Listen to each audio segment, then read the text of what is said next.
کہہ دیجئے کیا تم اللہ کے سوا ایسی چیز کی پرستش کرتے ہو جو تمہارے نقصان اور نفع پر کوئی اختیار نہیں رکھتی، اور اللہ ہی خوب سننے جاننے والا ہے۔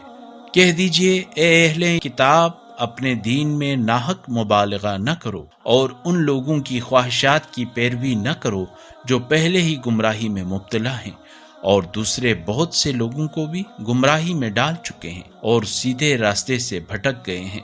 بنی اسرائیل میں سے جن لوگوں نے کفر اختیار کیا، داؤد اور عیسیٰ ابن مریم کی زبان سے ان پر لعنت کی گئی، کیونکہ وہ سرکش ہو گئے تھے اور حد سے تجاوز کرتے تھے۔ جن برے کاموں کے وہ مرتکب ہوتے تھے ان سے وہ باز نہیں آتے تھے۔ ان کا یہ عمل کتنا برا ہے۔